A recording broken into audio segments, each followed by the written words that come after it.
He was later based at Shri Radha Radhanath Temple, Durban, serving as a Brahmachari ashram leader and the temple head pujari for a few years.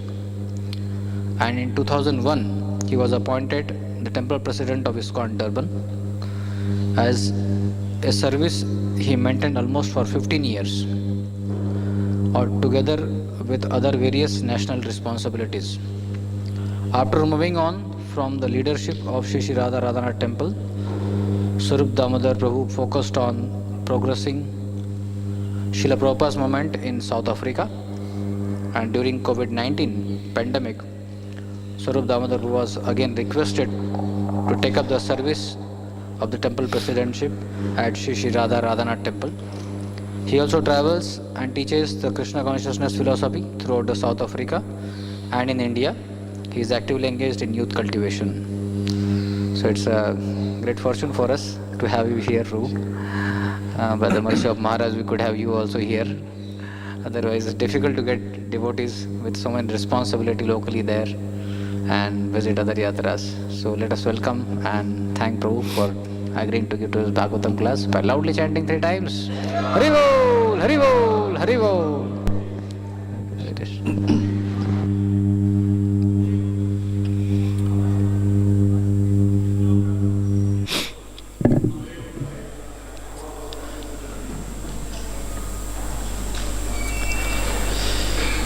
Jaya Radha Madhava Kunja Bihari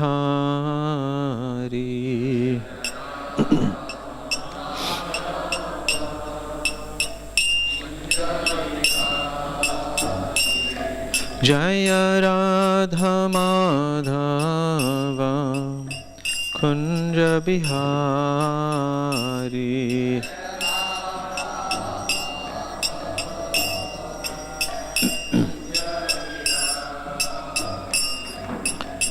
Gopi Jana Vallabha Girivaradhari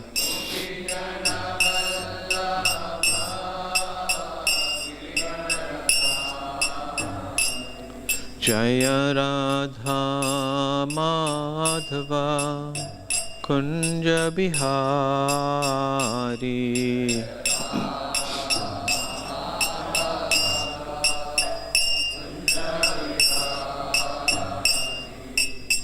Gopi Jana Vallabha Girivaradhari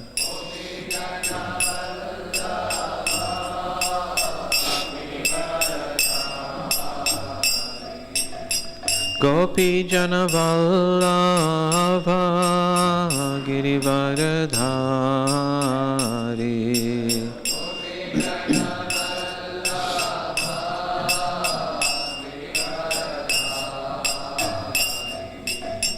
Yashodhanandana Braja Janaranjana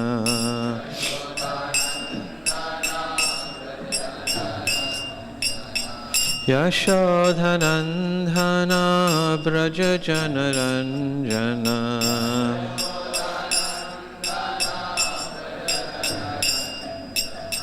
Yamuna Tira Vanachari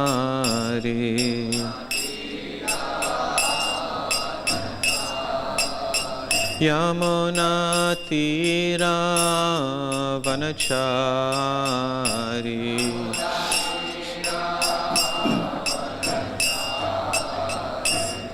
Jaya Radha Madhava Kunja Bihari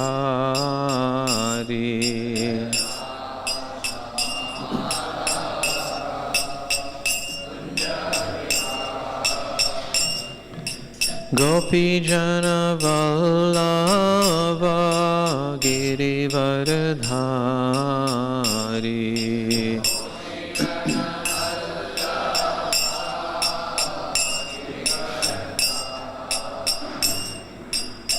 Gopi Jana Vallabha Girivaradhari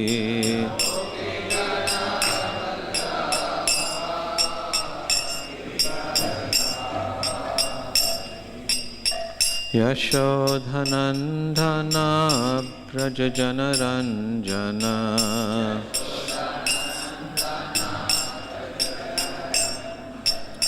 Yashodhanandana Brajajanaranjana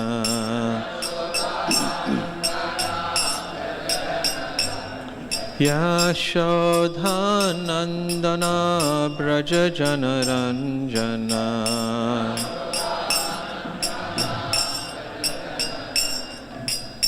Yamunatiravanachari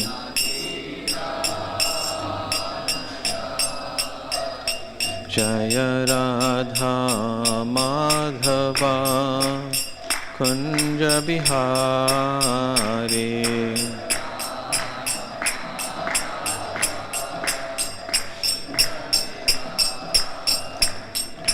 Gopi Jana Vallabha Girivardhari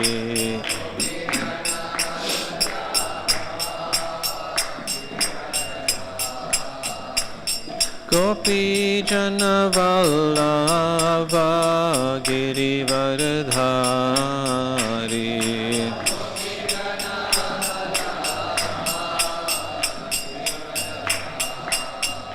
Jaya Radha Madhava Kunja Bihari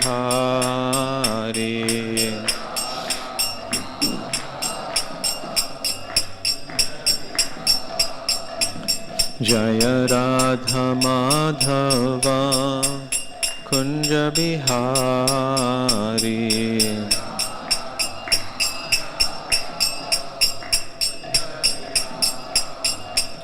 Jaya Radha Madhava Kunja Bihari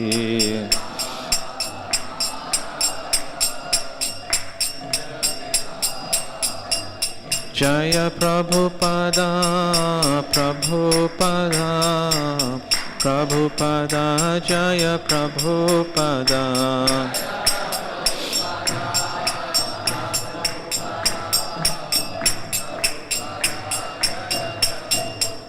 Prabhupada Prabhupada Prabhupada Jaya Prabhupada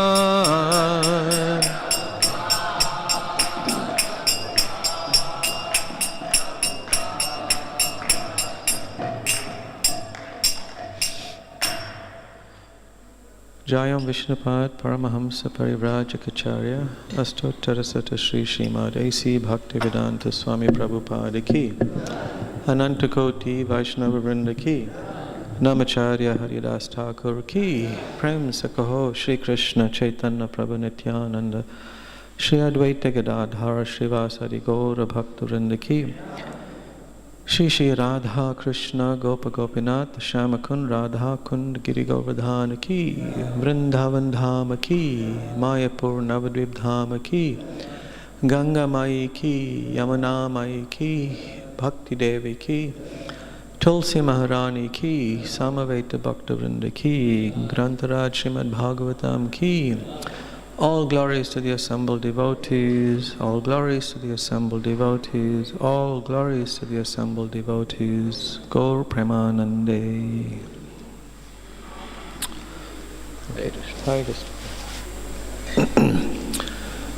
Om Namo Bhagavate Vasudevaya.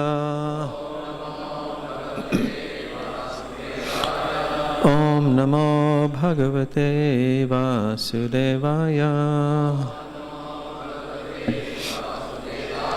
Om Namo Bhagavate Vasudevaya. This morning we continue reading from the Srimad Bhagavatam, 11th canto, 6th chapter, entitled The Yadu Dynasty Retires to Prabhas. And we will read and discuss text 14.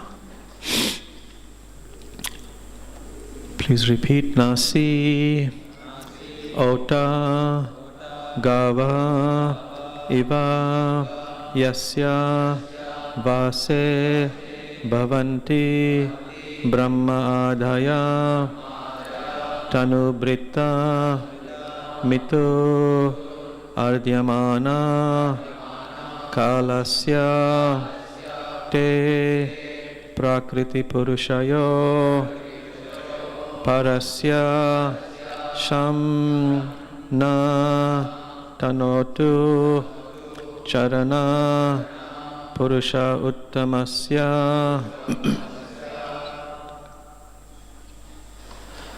Nasyotagava iva yasya vashe bhavanti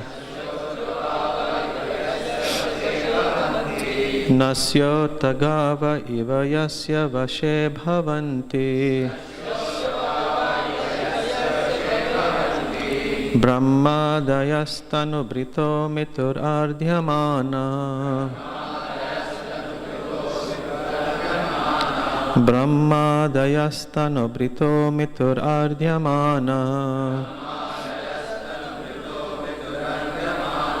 Kalasya te prakriti purashayo parasya Kalasya te prakriti purushayo parasya Shamnastanotu charana purushottamasya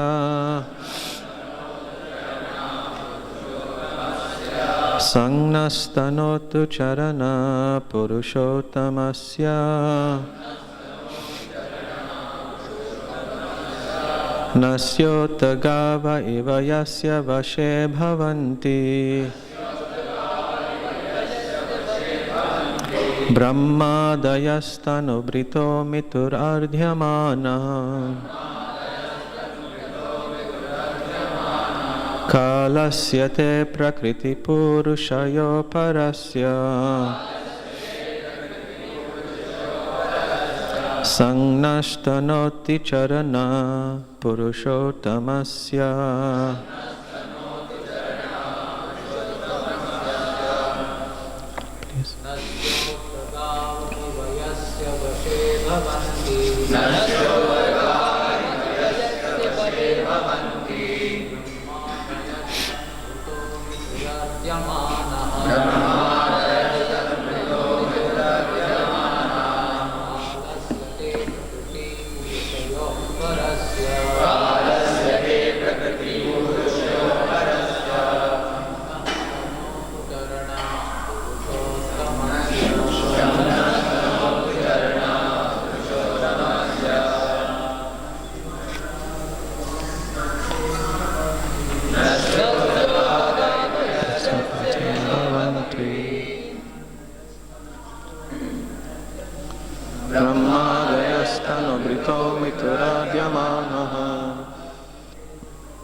Kalasya te prakriti purushayo parasya Sannastanoti charana purushottamasya Nasyotagava iva yasya vashe bhavanti Nasyotagava iva yasya vashe bhavanti Brahmadayastanu brito mituradhyamana Brahmadayastanu brito mituradhyamana Kalasya te prakriti purusho purasya Kalasya te prakriti purushayo parasya Nastanoti charana purushottamasya Sannastanoti charana purushottamasya Nasyotagava iva yasya vashe bhavanti Brahmadayastanu brito mituradhyamana Kalasya te prakriti purushayo parasya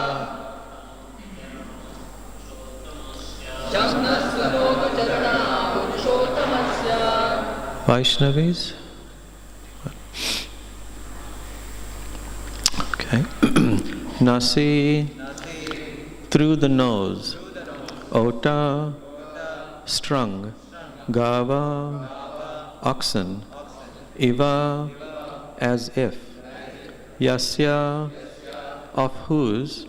Vashe under the control. bhavanti, they exist. Brahma adaya, Brahma and all others. Tanubrita, the embodied living beings. Mitu, among each other. Adyamana, struggling. Kalasya, of the force of time. Te, of yourself. Prakriti Purushayo, both the material nature and the living entity. Parasya, who is beyond them. Sham, transcendental fortune. Na, for us. Tanotu, may they spread. Charana, the lotus feet. Purusha Uttamasya, of the Supreme Personality of Godhead. Translation: You are the Supreme Personality of Godhead, the transcendental entity who is superior to both material nature and the enjoyer of nature. May your lotus feet bestow transcendental pleasure upon us. All of the great demigods, beginning with Brahma, are embodied living entities.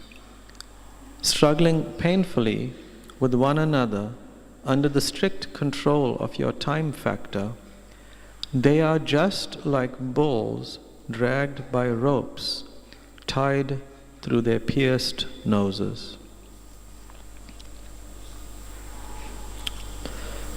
Purport by the BBT commentators. Srila Sridhar Swami states, Nanu yudhe devasuradhaya parasparam jayanti jiyante chakim aham tatretyata ahu nashiti mitur mito ardyamana yudha dhibhi pidyamana brahmadhayo piyasya tavavashe bhavanti natujaya parajaye vasvantantra. Quote, in the perpetual battles between the demigods, or devotees of the Lord, and the demons, or non-devotees, each side sometimes conquers and is sometimes apparently defeated. One may argue that all this has nothing to do with the personality of Godhead, since it is based on nothing more than the interaction of opposing living entities. But every living entity is, however, strictly under the control of the personality of Godhead, and victory and defeat are always in the hands of the Lord. Unquote. This does not contradict the fact of the living entity's free will, since the Lord awards victory and defeat according to the merit of the living entities. In a legal battle, neither the prosecution nor the defense can act independently of the legal system presided over by the authorized judge. Victory and defeat in the court are awarded by the judge. But the judge is acting according to the laws, which do not favor or discriminate against either side.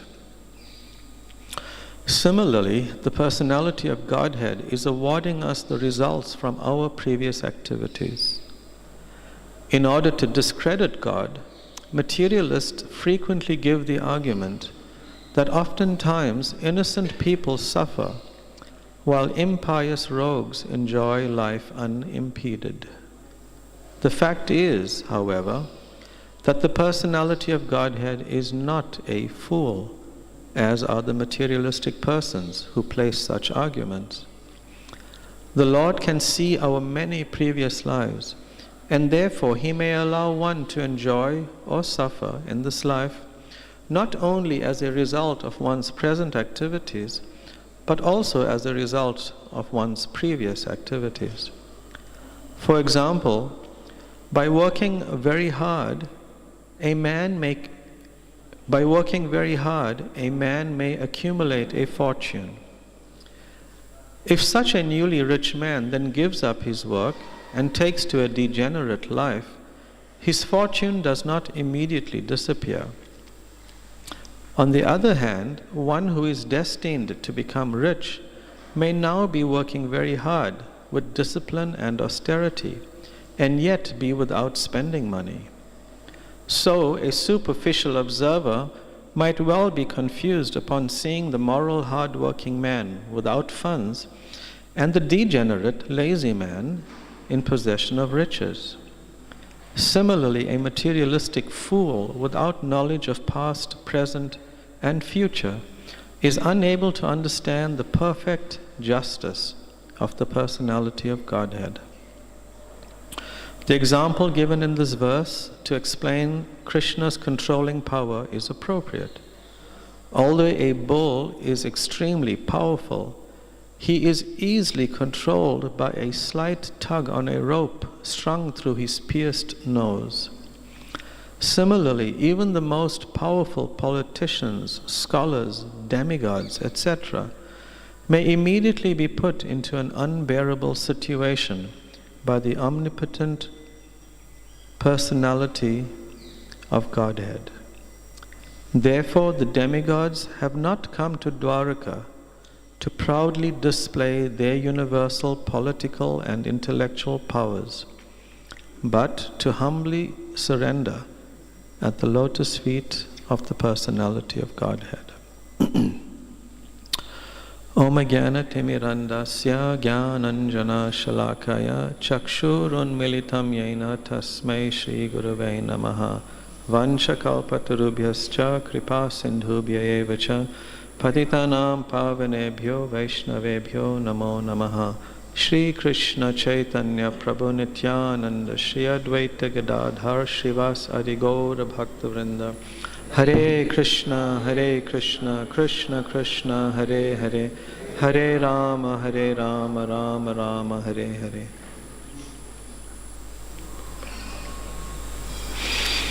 Hare Krishna. This section of the Srimad Bhagavatam is bringing a close to the Lord Krishna's manifest pastimes on the planet 5,000 years ago. Lord Krishna in the Bhagavad Gita, he stated various reasons for his descent. Paritranaya sadhunam vinaschaya chaduskritam. So he came to annihilate the demons, which around that time were causing a huge burden on the planet. And Bhumi Devi approached him and asked to be relieved. So now at this stage of our reading of Srimad Bhagavatam, he has killed all these demons that were creating an intolerable burden on Bhumi Devi. So in a sense, his mission, or his external mission, has been fulfilled. And thus the demigods, headed by Lord Brahma, accompanied by his sons and Lord Shiva, Indra, and everyone else, has now come to Dwaraka. One can imagine the opulence of Dwaraka to have guests like Lord Brahma, Lord Shiva coming, Indra. And they're coming there to appreciate him, acknowledge his coming down to this earth planet on their behalf, for their sake. And they came with many, many garlands from flowers of the Nandana gardens. Interestingly enough, some years before, Lord Indra was so upset that Krishna took one tree of flowers, and now they're coming with a lot of flowers to garland the Lord.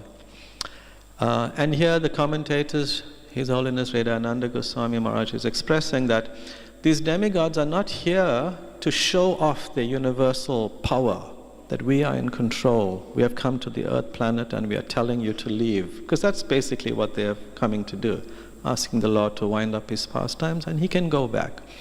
But they're coming there in utter submission, and they're coming for a darshan of the Lord in his human-like form. This is their purpose. They have this very clear understanding about the position of the Lord. And in this verse, in the purport, following Sridhar Swami, the original commentator on the Srimad Bhagavatam, we understand how everything in creation, in our lives, in each other's lives, is going on by the arrangement, by the oversight of the Supreme Lord. Bhagavad Gita in the third chapter, Krishna explains, Prakrite Kriyamanani, that the living entity, bewildered by his false ego, thinking themselves very powerful, even if they're very small and cannot do much, they think they're very powerful. They think that they are the doer, that things are going around them by their ability. Meanwhile, Krishna is saying, how is it going on? By the three modes of material nature. So this is a bewilderment. We think that we are doing everything around us, but actually our behavior, our actions, they're all pretty much predictable, isn't it? They're all predictable.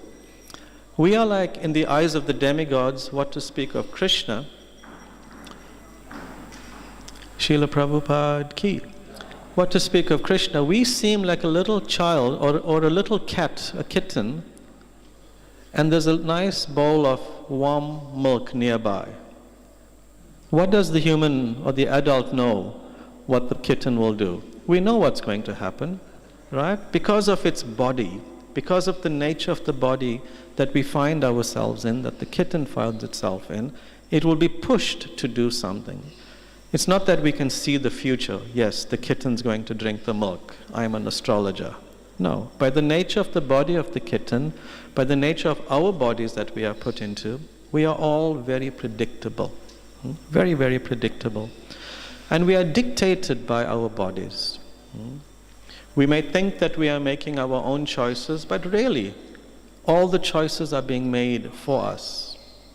Yes, we have minute independence, that is there, but still, that independence is really based on whether we want to turn towards the service of God or turn and be influenced by our ahankara, our false identification, and try to do it our way. So depending on what we choose, that is the extent of our independence. But once we make a choice, basically everything is, we are pushed into everything. This is what Srila Sridhar Swami is trying to explain. And then further, we are reminded how the Lord is the ultimate controller of everything. Maya Dyakshena Prakriti Suryachesa Charachara. Everything is going on by His divine will, enacted through the modes of material nature. He is the Hetu Anena. He is the Hetu, the ultimate cause that makes Viparivartate, that makes this Jagat, this universe, move, that makes everything going on in the universe happen. It's all by the Supreme Lord. He is controlling everything. There's a very appropriate biblical saying, man proposes and God disposes. So we do have the ability, all of us, to make plans. How many of you, while I'm speaking, are making some plan for the day? Like I'm thinking, oh, I have to finish class early. I hope you don't ask too many questions. So I have to go and pack and get ready for the airport. But ultimately, who knows what will happen? Maybe there'll be a strike at the airport, the flights get cancelled. So we'll make all our plans, but ultimately the outcome is resting in the hands of, or the arrangement of the Supreme Lord. So man proposes, man can plan, but the outcome, God disposes. He presents the outcome. Srila Prabhupada also once famously said, you have your plans, I have my plan, but Krishna has his plan. I'm not sure if any of you watched movies from the 70s and 80s, but there was one very famous movie producer, director called Woody Allen. I mean, maybe older people may have heard of him, or maybe not, it's okay. But he once famously said, for other purposes, but we can apply it here, sort of a humorous approach to understanding this point. is that if you want to make God laugh, tell him your plans. If you want to make God laugh, tell him your plans. It's like a parent. The child comes up with so many ideas I'm going to do, but the parent knows better. I'm thinking, this is so humorous. This is so adorable even. This child is going about thinking, I'm going to do this, but I'm in charge, I'm in charge. So like this, if you want to make God laugh, tell him your plans. So if we want to, it's a service we can offer to the demigods and the Lord by trying to act like being in control. Sometimes we may take that service. But ultimately we are guided, unfortunately, by our false identification, our ahankara. And then the purport goes on to explain this point that the living entity doesn't have the big picture. Sometimes we see something happening in our lives and we question, why is such a thing happening to me? I try to be good, I try to be just, I try to be patient, I try to be nice and fair in so many ways, but I'm getting so many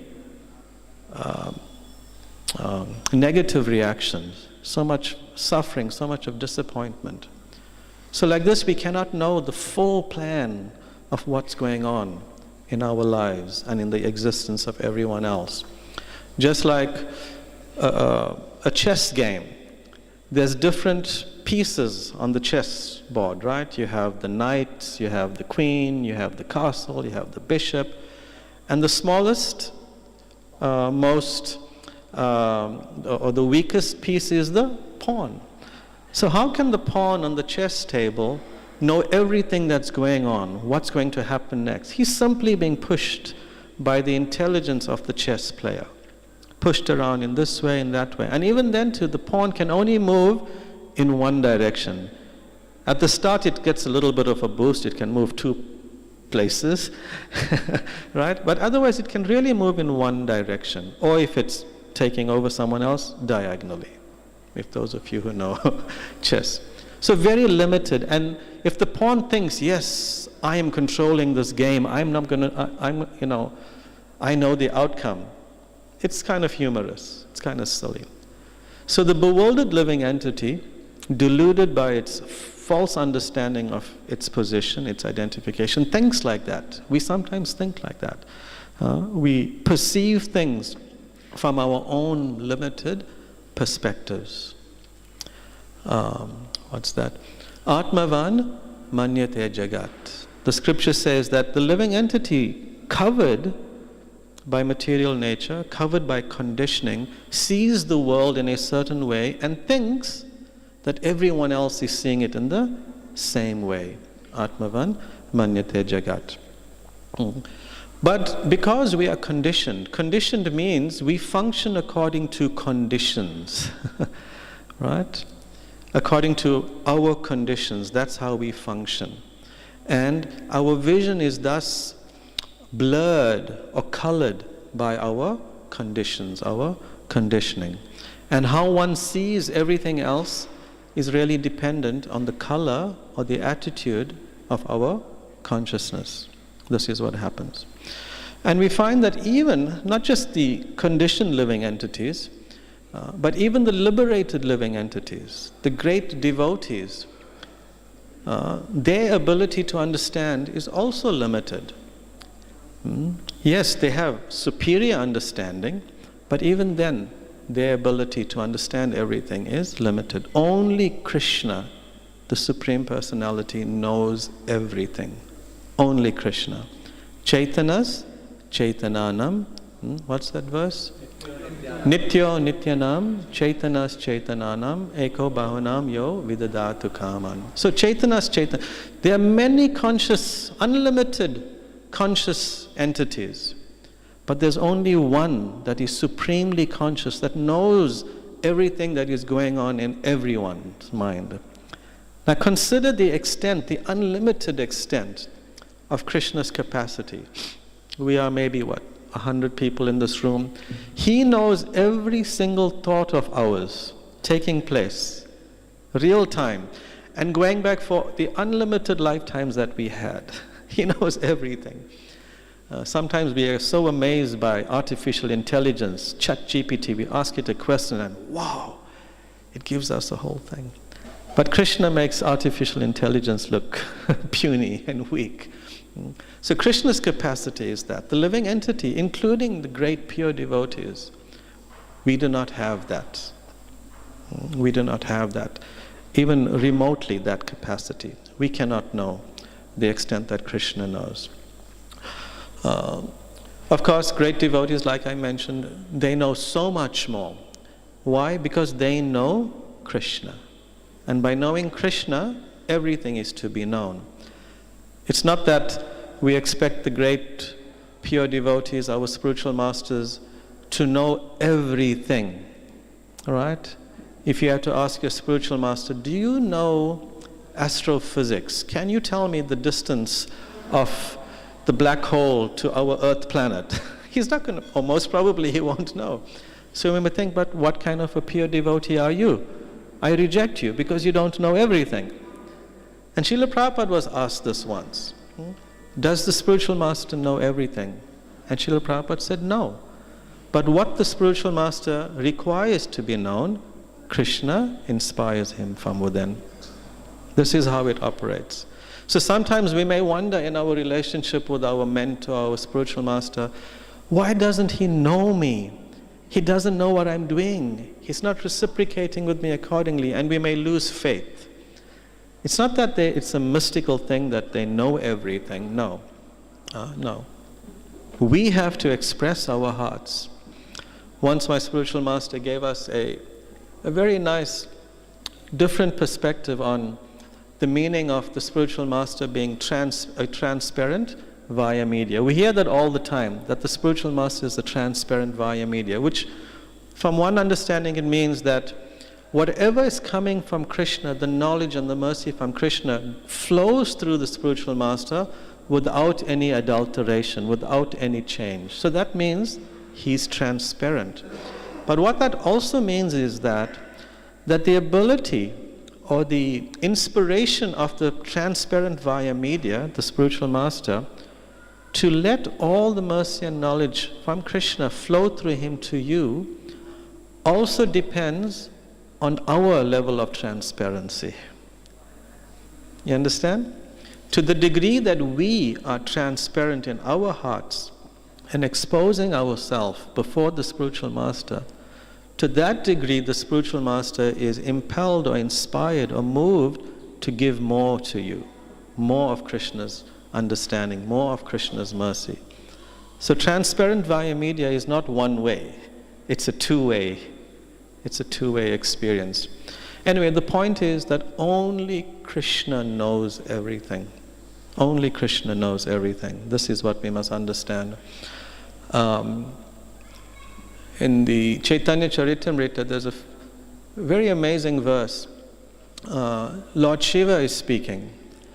Lord Shiva is saying that I may know, Shukadev may know, but Shukadev's father Vyas, he may or may not know. This is in relation to the Bhagavatam. This is in the section where they're explaining the various explanations of the Atmarama verse. So Shiva is saying, I may know, Shukadev may know, Vyas may or may not know. Because ultimately the Srimad Bhagavatam, the ultimate reality, cannot be known by materialistic intelligence or some imaginary commentaries, he says. It can only be known, as Krishna says in Bhagavad Gita, Bhaktyamam Abhijanati, only by a devotional heart, a devotional approach. So to know Krishna and to know everything that's going on, one has to approach it not intellectually, not philosophically, but through a devotional approach, through a devotional heart. That is the only way. So no matter how evolved we are, intelligence-wise, experience-wise, we can never know everything. Can never know everything. So therefore the point being made here in the purport is that the justice based on the activities of the living entities, the justice meted out, given out by the Supreme Lord, is perfect and complete. It is perfect. Why? Because He knows. He knows everything that we have done. He knows everything that we are doing. And He knows, based on what we have done and are doing, what is best for us. We need to have that faith, complete faith. So when we have this faith and this understanding of Krishna's position on why things are going on in our lives or the lives of others, then we won't become disturbed. Great devotees never become disturbed about what's going on in their lives. Getting cancer, falling down, breaking a leg, somebody robbed me, or cheated me. They do not become disturbed in any way. Of course, we know, let's practically approach it. We do sometimes become disturbed, right? I was hoping for a certain type of prasad in the morning, but the cook changed the menu, and then something, agitates us. We can become disturbed. This is a simple thing, but there's so many things we become disturbed by. So many things. But even though we may become disturbed, at least we have the knowledge of our position and Krishna's supreme position of knowing everything. And when we have this type of knowledge, Divya Gyan, then after our disturbance subsides, when we settle ourselves, then we come back to this understanding and appreciate Krishna's hand in everything. How many of you here today, when something difficult was going on in your life, you couldn't understand it, and you may have questioned, why is this happening? But maybe a month later or 6 months later, you realized, wow, that makes sense. That really makes sense. So sometimes when we are so close to the situation, you can't, what they say in English, you can't see the forest from the trees. When you're too close to something, you can't see the picture of what's really going on. But if you step away some distance or distance in time, then one thinks, okay, now I understand. But Krishna is always understanding. So we need to have this faith. And the way to develop this faith, this is very important. This is our sort of practical takeaway. The way to have our faith is to be deep, is to go deep. If one doesn't want to be disturbed by all the disappointments that are due to us, right? That are due to us. The deep devotee Brahma, what is he saying? Tate nukampam shishamikshmano. He's not saying that, why is all these reactions coming to me? I'm your devotee, I don't deserve this. No, he's saying the devotee who patiently goes through suffering, all the reactions to his past deeds. This is depth of Krishna consciousness. This is what it means to be a deep devotee. That all the while one is suffering, but still one is focused on serving Krishna with ridvag vapubir vidadan namaste, with one's heart, one's words, one's actions, with obeisances. And then what happens? Sridhar Swami comments that because he does that, he's in that mood, the spiritual world becomes his rightful claim. Sridhar Swami says, becomes his rightful claim inasmuch as all the son has to do to inherit the estate of the father, all the son has to do is stay alive. That's all. Doesn't have to do anything. Just stay alive. No matter what's going on, just be loyal, just be faithful to the father. And then naturally, by normal process, the estate becomes ours. So we have to become deep. Then we won't be affected by the surface going-ons, the surface disturbances. Just like the great devotees in the Nectar of Devotion, they are described, they are likened to be like, Rupa Goswami talks about them like sharks. Such a strange thing, right? Devotees are like sharks. But true, because why? The sharks, they do not concern themselves with floating or swimming on the upper level of the ocean. They go in very deep. They are swimming very deep.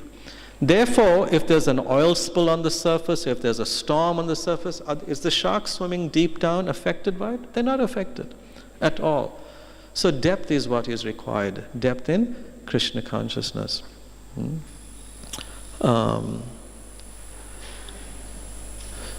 So how to come to this understanding?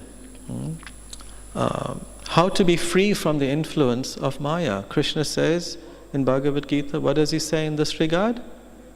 Daivihi Esha Gunamayi. Mama Maya. This Maya of mine, this energy of mine, which is perfectly designed to bewilder people, is very, very powerful. How can it not be powerful? It's my energy. Imagine if Krishna created an energy that was weak, that we could overcome easily. Then what kind of a Krishna is he? What kind of a Supreme Lord is he? It has to be powerful. But mam eva ye prapadyante. Can that person who surrenders to me, who takes my shelter, the shelter of my lotus feet, can easily cross beyond it. So sometimes we think, this is a nice imagery. Yes, we are taught this like a broken record sometimes on repeat, right? Just take shelter of Krishna, surrender to Krishna, surrender at his lotus feet. But what does that actually mean, and why does it work that way? Surrendering to Krishna, Vishwanath Chakravarti Thakur says, to be surrendered to Krishna, to come to the result of, the full result of Sharanagati means to always be hearing about Krishna, to always be hearing and chanting about the Lord's holy name, His form, His qualities and pastimes. This is what it truly means. Because when one is in that situation, just the holy name, just the pastimes, just the beauty, having darshan of the Lord, elevates one immediately from the conditioned level where there are conditions that by which we live, and it places us immediately on a transcendental platform. Transcendental beyond the disturbances of this world. So to the proportion, to the extent that we are constantly engaged in hearing and chanting, to that extent we are protected. To that extent we are surrendered, taking shelter at the Lord's lotus feet. Another biblical saying, that God helps those who help themselves. And Srila Prabhupada, commenting on this very nice statement, said, to help yourself means to always place yourself in the presence of transcendental sound vibration. To always be there, to always be in that situation. So that's, when we are in that situation, 24 hours a day, somehow or the other, then we are protected. But once we step away from that, then we are not protected. Then Maya can easily overcome us. It will happen. We find in this section that we are reading, these prayers offered by the demigods, there's a lot focused on the lotus feet of the Lord. Almost every prayer is talking, and we offer our prayers, we offer our glorification, our submission at your lotus feet, the lotus feet. I wonder if any of you ever thought, coming new to this movement, what is this obsession with feet? What kind of a person is obsessed with people's feet, lotus feet? I think about the very first time, don't hold this against me, Prabhu, but the very first time that I walked into an ISKCON temple. Anyway, my background from university was that I was part of, protests in South Africa at that time, protests against apartheid. At that time we had a system of government called apartheid, where people of color, Indians and Africans, were discriminated against by the white government. So we were, students, how they're always in for a protest. Sometimes just to get off from university, but sometimes it had meaning, protest. So we grew up in that mood, that militant mood of protesting against this demoniac dispensation of apartheid.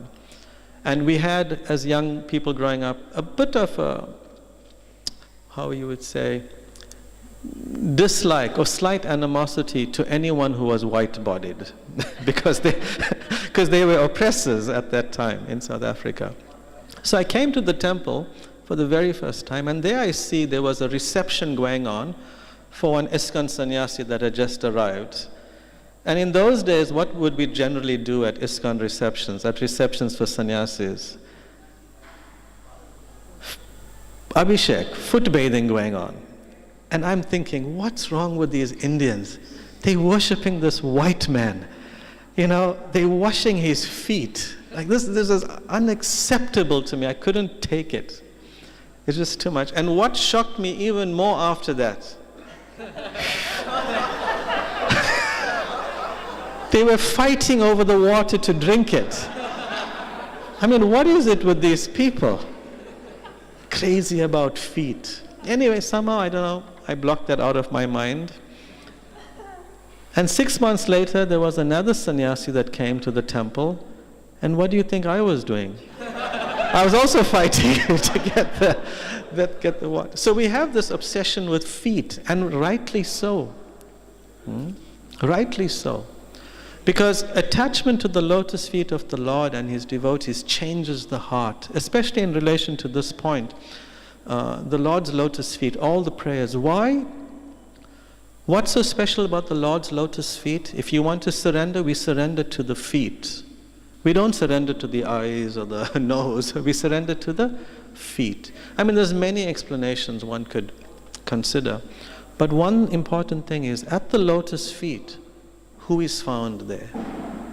All the great devotees are found at the Lord's lotus feet. That's where they want to be. And what is the only occupation of the Lord's great devotees who are there at the lotus feet of the Lord?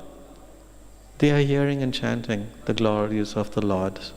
Matchitta madgata prana bodayantascha parasparam. They find great pleasure in conversing with each other, in encouraging each other. And where are they? At the Lord's lotus feet. So if we want shelter at the Lord's lotus feet, we better get used to hearing and chanting all the time. Because when we go to the Lord's lotus feet, what will be happening there? Only hearing and chanting about the glories of the Lord. Nothing else will go on there. So this is important. If we truly desire shelter, we must constantly hear and chant 24 hours a day. We must arrange our lives in such a way, and therefore, and then only will we be fully protected. We will be fully protected. Okay, I'll stop here. There were other things, but we'll stop here. Thank you all very much. It's been such a wonderful, albeit whirlwind short visit here at ISKCON Kanpur. We have been coming here for 4 years. Well, sorry, meaning to come here for 4 years, and I'm very, very grateful and happy that we finally did it with His Holiness Giriraj Swami by the consistent petitions of Devakinandan Prabhu. All of you have been so warm and kind that Maharaj was mentioning yesterday. I wonder if we can spend a few days more, He was thinking like that. It would be so nice. But thank you all so very much for your kindness and for your attentive service to each other and to the deities and to the mission of Srila Prabhupada. Hearing the book distribution scores this morning was so inspiring. So much was going on. I was remembering when I first distributed books at Radha Rasa Bihari temple, we were sent to the nearby train station. And India is a different, how would you say, perspective. Everything here is huge. I didn't expect that. And in South Africa, if we distribute 2 Bhagavad Gitas in one day, we're like, wow, this is amazing. South African record, So that day at Andheri station, I distributed about 110 Bhagavad Gitas. This was 1996, 110. And I was like, wow, I am powerful. I'm really good at book distribution. The next morning we came back to the temple and Mangalarati. I can't remember who it was that was announcing the scores. And they're announcing the scores and I'm thinking, yes, I'll be maybe number 1 or number 2. I was about number 30. Okay, this is India. This is a different perspective. But yeah, it was so inspiring to hear so many books being distributed. And this is what it means to be Krishna conscious, to always be in the presence of transcendental sound vibration, to hear and chant and distribute the same hearing and chanting in the form of Srila Prabhupada's books. Srila Prabhupada once said that all that we are doing in this ISKCON movement, all that this is for, this second largest temple in ISKCON, what is the basic purpose of it? What is the ultimate purpose of all that Srila Prabhupada has done and is inspiring others to do? Is simply to give one person a chance to hear. Simply to do that. That is, if we are doing that, giving people these books, telling them about Krishna, inspiring them to perform Shravanam about the glories of Krishna, then that is perfection of Srila Prabhupada's mission. So, you'll have perfect in Srila Prabhupada's mission. Thank you very much. Srila Prabhupada ki. Grantaraj Srimad Bhagavatam ki. Does anyone have any comments or questions? We can manage one maybe, if any. Yes, Prabhu.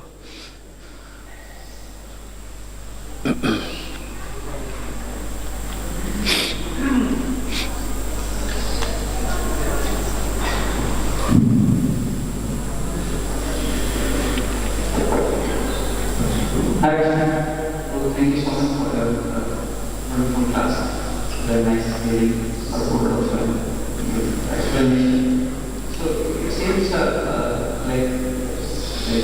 we are not able to see the past and the future. So from seeing from Krishna point of view, so the past, present, and future. So anything happens to there is no cruelty. Like, no injustice happening with anyone from that perspective. All right? Yeah. Trikalag, seeing past, present and future.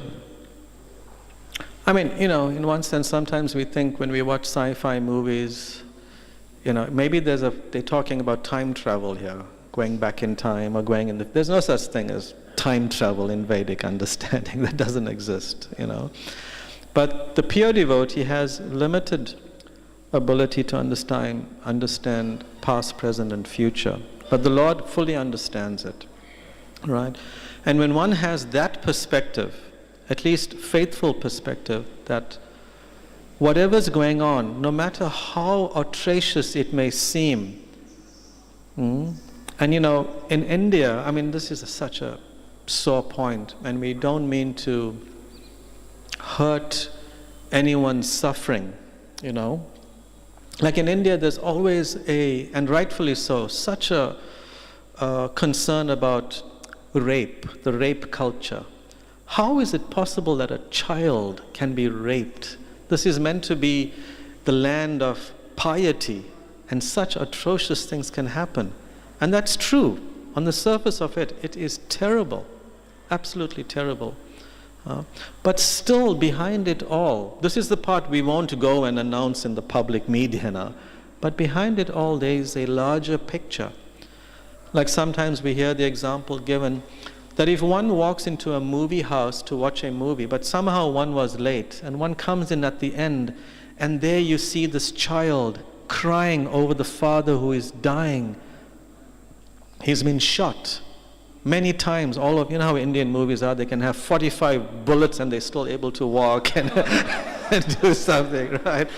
So this father is dying and the little child is going to be an orphan now and he's crying, and you're thinking, how could they have done this to this man? This child is going to suffer now. And we're thinking, whoever shot this man is so cruel. But we didn't see the full movie. What this man was doing before that. He was so cruel. He was persecuting others. He was committing so many crimes. And therefore this is the just and fitting end to him. So because we don't know the beginning of the movie, the content and the context of the movie, if we simply see the sufferings of people right there at face value, then we can think it is very cruel what's going on. But no, nothing happened. Actually, there is no such thing as bad things happening to good people. That question is a non-question. Because the Lord is perfect and complete, whatever He does, whatever He allows to happen, and nothing happens, as Prabhupada often said, not a blade of grass moves without the sanction of the Lord. Nothing happens that is meant to happen by the will of the Lord. So we must be able to rise above that with a compassionate heart at the same time. It's not that we tell the rape victim, you deserved it, what are you complaining about? No, That's the worst thing we can do, right? It's the worst thing. That doesn't show compassion. But ultimately, from the ultimate perspective, there is no such thing as cruelty in what happens to us. Because the law of karma is so intricate and exact. Sometimes computers make a mistake of 0.0000001. There is an allowance for mistake. But in karma, there is no such thing as a mistake. No such thing. And Krishna applies the law of karma with sensitivity for our best interests. So yes, Prabhu, there's no such thing as cruelty. When we see bad things happening to us, we are seeing it from our conditioned perspective. But Krishna is Shuddha Sattva. He's pure goodness. And when we see things from the Krishna perspective, we're seeing the Krishna factor, then even good and bad, it's all good. Because it's all meant to guide us, herd us. Just like, we didn't comment on the last part of the purport, like bridling a bull, controlling a bull. If we allow ourselves to be controlled by Krishna's perspective, then we are peaceful. Even though the bull is said to be very proud and agitated and strong, when we allow ourselves to become under the control of Krishna's rope, then we are pacified. Yeah. Is that all right? Okay. Okay. Thank you so much for this wonderful class. You made a very nice point that if you want to develop our faith, we need to go deep. So in this context, going deep, can you give some quantifiable items and quality items so that we can judge whether this is There is a very nice essay written by His Holiness Kadambakanana Swami many years ago, maybe 10 years ago, called Diving Deep. I'm sure it's available somewhere on the internet, on PDF form, Diving Deep. And okay, in our situation, let's take our ISKCON movement. Right? We're living in an institution called the International Society for Krishna Consciousness, Hare Krishna movement. Is it always peaceful? We have our moments of peace, but oftentimes there's some controversy and some issue and something on the social media. We open up Facebook and there it comes, this one did this and this one did that. It's disturbing. So Maharaj, Kadambakananda Maharaj, he talks about our movement and the different, I think he does 3 layers of our movement. You have the surface level where neophyte devotees are situated on, and that whatever happens on the institutional level, some disappointment, some controversy, then that devotee who is living on the surface, practicing in a shallow way, becomes very disturbed, get very affected. But then you get those devotees who are deeply practicing sadhana, trying to hear and chant nicely, trying to study the Shastra. They go a little deeper. They're still connected with the happenings of the surface. They're very connected, right? But it's not like they lose faith and they go away, right? Then you get the very, very immersed devotees, fully absorbed in their bhajan. And from their bhajan, they are able to inspire people to turn to Krishna, to surrender to Krishna. They have a concern about what's going on, but they are not involved in it. They can move on from it. Right? They're not affected by fame and infamy. Srila Prabhupada, we saw, he was both in the middle level and in the deepest level.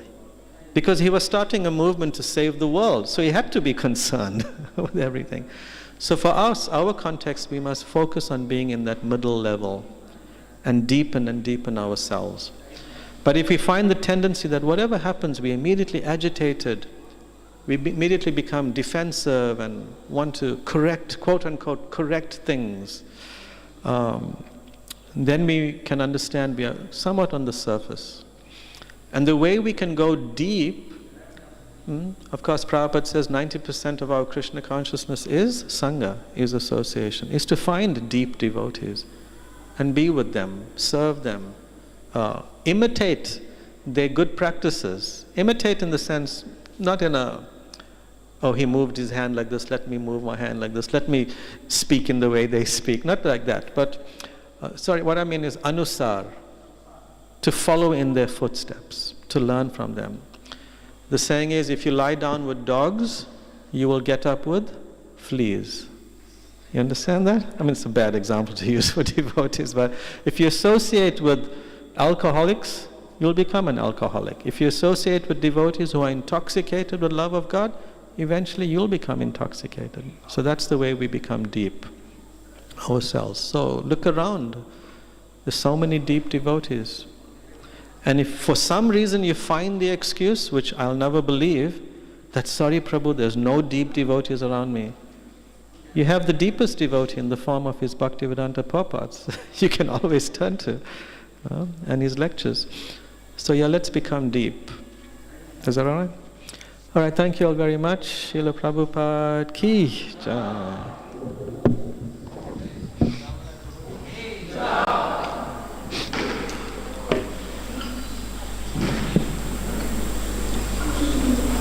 $4 crore चाहिए या 3